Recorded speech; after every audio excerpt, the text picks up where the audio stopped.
Bonjour les taupins qui complotent dans l'ombre, et salut à ceux qui n'ont rien à cacher.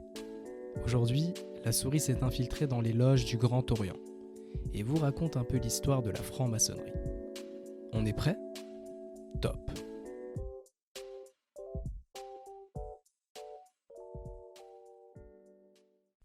Alors je vais peut-être commencer par vous dire ce que je pense de la franc-maçonnerie, au terme des quelques recherches que j'ai faites sur le sujet. Eh bien, appelons un chat un chat. Il s'agit ici de la secte la plus influente de tous les temps. Une secte ? Tu ne pèses pas tes mots cette fois-ci. Alors non, je décris ce que je vois. Et à mes yeux, des individus qui se réunissent en secret, qui portent un accoutrement bien spécifique, qui s'appellent frères, respectent un ordre hiérarchique bien établi et participent à des rites ésotériques sont les membres d'une secte. C'est pas totalement faux, mais dis-moi, pourquoi on les appelle les francs-maçons alors ? Franc-maçon, c'est une traduction de Freemason. Ce terme est une abréviation de Freestone Mason. Il s'agissait de corporations de maçons tailleurs d'une pierre bien spécifique, la pierre franche. Freestone en anglais. Ces maçons anglais et écossais commencent à établir des confréries dès le Moyen-Âge, au XIe siècle. Initialement, seuls les maçons de métier sont acceptés au sein de la franc-maçonnerie. Mais au fil des siècles, dans un souci d'expansion, les francs-maçons acceptent des membres qui ne sont pas de la profession et qui insufflent à la franc-maçonnerie une dimension philosophique, sociale, économique. On ne façonne plus la pierre en secret. On érige la société de demain dans l'ombre. On estime qu'il y a environ 6 millions de francs-maçons dans le monde et 175 000 en France. Leur espèce de siège social français se trouve à Paris et s'appelle le Grand Orient de France. C'est en découvrant les mécanismes hiérarchiques de la franc-maçonnerie que j'ai pu mettre le doigt sur quelque chose de très troublant. Et j'y reviens dans une minute. La franc-maçonnerie, c'est un ordre régi par une hiérarchie. Au niveau local, on a une loge. Plusieurs loges forment une obédience maçonnique qui ont tout à leur tête un grand maître. Les francs-maçons se distinguent assez facilement entre eux parce qu'ils portent un tablier qui révèle leur grade. Eh bien, c'est en consultant le tablier de maître que j'ai fait une découverte assez déroutante. Le tablier de maître représente exactement le logo Gmail, à tel point que c'est presque flippant. Assez choqué par ma découverte, je décide d'aller jeter moi-même un œil sur Google pour voir ce que les autres internautes en pensent. Je constate que je ne suis pas le seul à faire le rapprochement entre Gmail et le tablier de maître, mais je constate aussi que ce n'est pas le seul rapprochement à faire entre logo de grande corporation et symbole franc-maçonnique. Je vous ai mis en description un lien vers une page Facebook qui fait un espèce de tableau comparatif entre les logos des GAFAS et les symboles maçonniques. Je n'arrivais pas à en croire mes yeux quand je l'ai vu pour la première fois. Comme tout le monde, je suis friand d'une bonne petite conspiration. Mais je pense que les meilleures conspirations sont celles dont on sait qu'au fond, ce n'est qu'une histoire très tirée par les cheveux. Parce qu'au final, c'est dystopique de se rendre compte que l'illuminé avait raison. Si vous n'êtes pas au volant et que vous pouvez vous permettre de mettre ce podcast en pause, juste un instant, faites-le. Et allez jeter un œil à la description. Cliquez sur le lien que j'ai nommé logo et mangez votre claque en pleine gueule. Alors, on commence avec le logo d'App Store, boutique de téléchargement des applications sur iOS. Les Apple Addicts vont pas apprécier celui-là. Il s'agit de l'équerre et du compas, qui sont tous les deux les symboles principaux de la franc-maçonnerie. Ça se vérifie en une petite recherche sur Google. Et qui on a, juste à côté, avec un logo curieusement similaire, voire identique, le Android Product Store. Vous trouvez pas bizarre que les deux rivaux ultimes aient un logo arborant le même symbole ? À qui prête-t-on allégeance ici ? Android ? Apple ? Ou les Freemasons ? Il est bon de rappeler que le cofondateur d'Apple, Steve Wozniak, a été initié à la franc-maçonnerie en 1979. Juste en dessous, on a le fameux Gmail, qui ressemble comme deux verres d'eau, comme dirait l'ami de Booz, au tablier des maîtres francs-maçons. Pour moi, c'est vraiment l'exemple le plus marquant. On a presque envie d'aller voir dans le tablier s'il n'y a pas quelques mails non lus qui traînent. On a ensuite le logo de Facebook, qui a vraiment un air de famille avec celui de Tubal-Cain, un personnage biblique qui, dans la légende de la franc-maçonnerie, est décrit comme le premier forgeron. Son nom est employé dans certains rituels maçonniques, notamment dans l'élévation en tant que maître. Ça commence à faire beaucoup de coïncidences, là. Ouais, la souris, et c'est pas fini. Google Chrome a le logo le plus inquiétant. J'ai creusé un peu et il ne semble pas lié à la franc-maçonnerie. Par contre, il est indéniable qu'on peut voir 3 fois le chiffre 6 dans un cercle. Et ça n'augure rien de bon. Bon, c'est peut-être celui qui est le plus tiré par les cheveux, mais pourquoi pas au final. Quant au reste des logos Google, le rapprochement avec des symboles maçonniques est plus complexe, mais n'est pas délirant. Le logo Google GPS et Google Play représentent respectivement un œil et une pyramide. Je rappelle aux profanes que nous sommes que l'œil de la Providence est un symbole très répandu dans la franc-maçonnerie, et qu'il s'agit d'un œil dans une pyramide. Ça nous fait quand même 2 symboles maçonniques et un satanique pour Google. Pas rassurant. Ce qu'il est encore moins, c'est que, dans la croyance dissidente, le monde n'est pas régi par les politiciens, mais ce sont les grandes corporations, donc les GAFA, qui tirent les ficelles. Mais à qui Google, Apple et Facebook prêtent-ils allégeance ? Certains pensent que la réponse se trouve dans les logos. Bon, et si on remontait un peu le temps ? À une époque où la franc-maçonnerie n'avait pas peur d'asseoir son hégémonie en politique. Pour ceux qui l'ignorent, on les soupçonne quand même d'être à l'origine de la Révolution française. Mais est-ce qu'il s'agit ici de complotisme de bistrot, ou y a-t-il de sérieux indices ? Si je vous demande quelle idéologie se trouve derrière la Révolution française, vous n'aurez pas l'audace de me répondre autre chose que la philosophie des Lumières. Si je vous demande quelles en étaient les figures principales, vous serez fier d'étaler votre connaissance en disant Denis Diderot, Montesquieu et Voltaire. Je le dis ou vous avez compris là. Notre trio de philosophes légendaires étaient tous les 3 francs-maçons. Et je n'ai pas nommé Jean-Jacques Rousseau parce qu'il semblerait qu'il s'en vantait, mais n'aurait jamais été initié. Alors n'allez pas croire que la franc-maçonnerie s'est faite discrète après avoir fait rouler la tête du roi. Au XIXe siècle, il y a une écrasante majorité de francs-maçons au gouvernement. D'ailleurs, Napoléon et une grande majorité des individus qu'il met au pouvoir sont francs-maçons.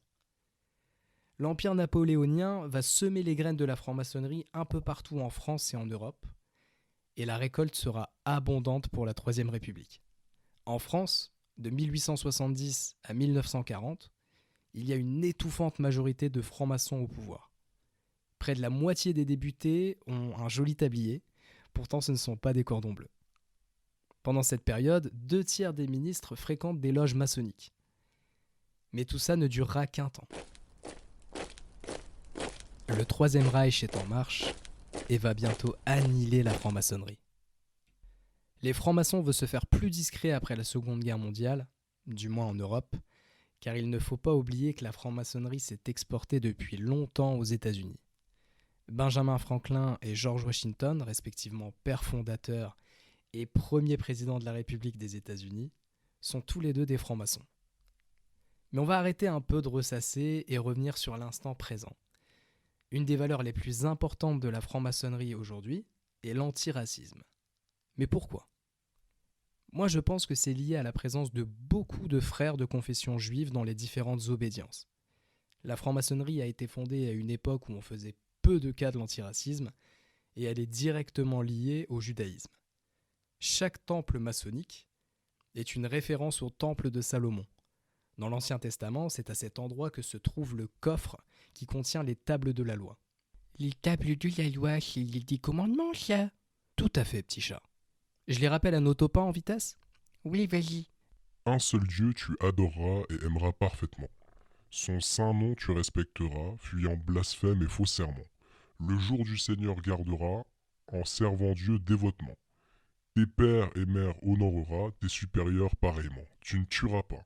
Tu ne commettras pas d'adultère. Tu ne voleras pas. Tu ne porteras pas de témoignages mensongers contre ton prochain. Tu ne convoiteras pas la maison ou la femme de ton prochain. Tu ne convoiteras rien de ce qui est à ton prochain. Merci Yahvé pour cette petite piqûre de rappel. Alors, la franc-maçonnerie était un moyen pour les personnes de confession juive, qui étaient peu appréciées à l'époque, de rejoindre une confrérie où on prône la liberté de conscience, où personne ne cherchera à savoir quel Dieu vous priez, même si certaines loges sont religieuses. À cette époque où l'antisémitisme était la norme, la franc-maçonnerie permettait aux juifs d'exister secrètement. Je pense que cette emphase sur l'antiracisme est un relent de cette oppression antérieure. Aujourd'hui, pour rejoindre le Grand Orient de France, une des conditions est de n'avoir jamais fait partie d'un mouvement ou d'un groupuscule raciste. De très nobles intentions, vous me direz. Mais si on parlait un peu de ces francs-maçons qui nous gouvernent? Alors on dit souvent le meilleur pour la fin, donc on va commencer par le pire, Manuel Valls.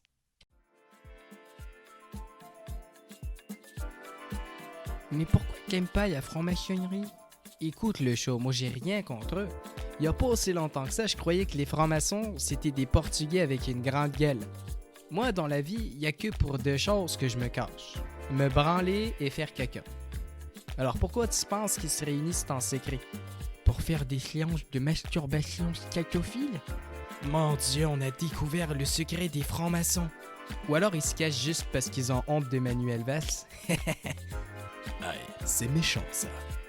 Allez, on reprend le podcast.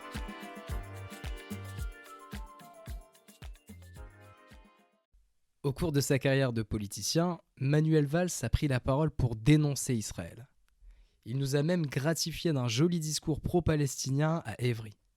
Je pense évidemment peut-être d'abord aux habitants de la bande de Gaza, enfermés, qui vivent une situation infernale dans tous les sens du terme, et bien sûr à tous nos amis du camp de Khan Younes, avec lequel notre commune a signé un accord de coopération décentralisée. Puis il retourne sa veste lorsqu'il épouse sa femme, devient pro-Israël et mènera une guerre acharnée contre l'humoriste Dieudonné. On est quand même passé d'un discours pour Gaza à ça. Étant un peu ambigu, en tout cas moi ce que je peux vous dire, parce que je ne parle que pour moi, c'est que la lutte contre l'antisémitisme, je vous dis ça pour des raisons politiques, historiques, ma famille est profondément liée à Vladimir Yankelevitch qui a écrit le plus beau livre qu'on puisse écrire sur l'imprescriptible et sur la Shoah. Par ma femme, je suis lié de manière éternelle à la communauté juive et à Israël, quand même. Manu, JCVD est jaloux de ce grand écart. Quand même. On se souvient aussi que le Premier ministre avait utilisé le 49.3 afin que le projet de loi travail puisse être adopté sans vote. Aujourd'hui, on n'entend plus trop parler de Manu en France parce qu'aucun parti politique n'a voulu le récupérer et qu'il est allé faire mourir sa carrière dans sa Catalogne natale. Manu ciao, ciao Manu, c'est du verlan. La maçonnerie française dans toute sa splendeur, c'est aussi Jérôme Cahuzac, un membre inavoué de la franc-maçonnerie dont on sait qu'il a participé à de nombreuses tenues. Les yeux dans les yeux. Est-ce que vous avez eu un compte en Suisse ou pas? Je n'ai jamais eu de compte en Suisse, Jean-Jacques Bourdin. Et la À réponse, aucun moment. Et la réponse, À aucun moment. à aucun moment. Et la réponse apportée aux autorités françaises par la Suisse permettra, je l'espère, et très vite, et le plus vite serait le mieux, d'en finir avec ces saletés. Ça, c'est ce que Jérôme Cahuzac disait dans Le Blanc des Yeux à Jean-Jacques Bourdin sur BFM TV, avant de finir assigné à résidence avec un bracelet électronique et tout ça au soleil. On a aussi Jean-Vincent Placé qui porte bien le tablier. Vous savez, l'ex-président d'Europe Écologie Les Verts. Ce parti écolo qui s'oppose fermement à la méthode de production de l'énergie la plus propre qui existe, le nucléaire. La liste est longue, croyez-moi. Je vous embête encore un peu avec le plus populaire, et après je vous laisse tranquille. J'ai un peu de sympathie pour celui-là. En tout cas, il a de la prestance. Vous l'aurez peut-être deviné, il s'agit de Jean-Luc Mélenchon. Alors malheureusement, on a encore ici un anti-nucléaire et dévot du laïcisme. Comme si le salut de la France reposait dans les énergies renouvelables et l'anticléricalisme. Mais bon, passons, parce que Jean-Luc, même s'il porte le tablier, on peut voir ses couilles qui dépassent. Il n'a pas sa langue dans sa poche, et il n'a pas peur de rétorquer au CRIF lorsqu'on lui fait du chantage à l'antisémitisme, et rien que pour ça, t'as mon respect, Franck Mélenchon.